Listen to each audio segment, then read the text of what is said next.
Je trouve que le concept est évidemment très innovant, de pouvoir de façon très pratique, très facile, mettre en contact à la fois des personnes qui ont perdu leur animal et des personnes qui ont retrouvé un animal sur la voie publique à l'aide d'une application. Voilà, c'était évidemment quelque chose qu'il fallait imaginer et on voit que ça répond aussi à une très grande demande sur le terrain.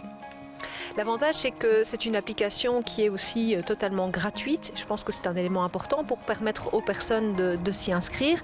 Et on sait aussi que les communes, les autorités publiques trouvent parfois sur la voie publique des animaux errants, des chiens, des chats, etc., sans avoir toujours la possibilité d'identifier le propriétaire, malgré l'obligation d'identification et de puçage des animaux.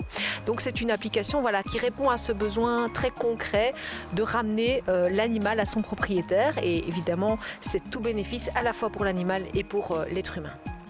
Il n'y a rien de plus triste et angoissant pour quelqu'un qui possède un animal que de l'avoir perdu, de ne pas savoir où le retrouver, quelle démarche faire. Parfois on s'adresse à la police, aux autorités communales ou au quartier, mais par quel moyen d'autre peut-on tenter de retrouver un animal même si nous avons des identifications d'environ 57 000 chats, 80 000 chiens dans la banque de données, ça n'aide pas nécessairement à retrouver son animal. Donc avoir un endroit où, assez simple, installé sur son smartphone, qui permet de directement signaler soit l'animal qu'on a perdu, soit un animal qu'on a trouvé, d'avoir une plateforme qui permet d'interagir, de récolter de l'information, de se renseigner, de pouvoir s'adresser aux vétérinaires, aux associations dans le quartier, aux refuges qui sont près de chez vous.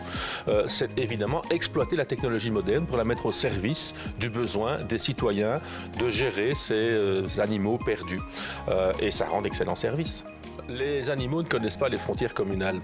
Et donc, très souvent, le chat, le chien traverse la frontière, il est attrapé par la police d'une autre zone ou un refuge d'une autre zone.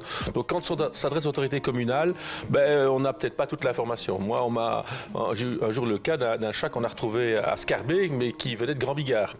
Donc, évidemment, là, on est même au-delà des frontières régionales. Mais avec une plateforme comme Animal Search, qui s'adresse à tout le monde, on peut plus facilement retrouver de l'information ou identifier un animal qu'on a trouvé. Et donc, on exploite, comme je dis, la technologie pour la mettre au service du besoin des citoyens de retrouver au plus vite un animal perdu.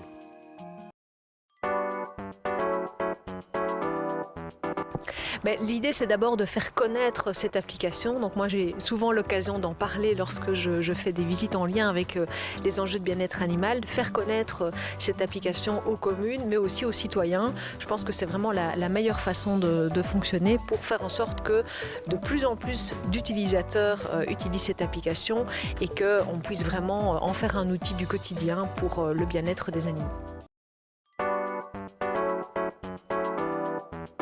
Écoutez, moi, ce qui me tiendrait à cœur, c'est de pouvoir voter enfin en région bruxelloise ce code du bien-être animal que j'ai préparé pendant 3 ans en consultant largement la population, les associations, les vétérinaires, plein de gens.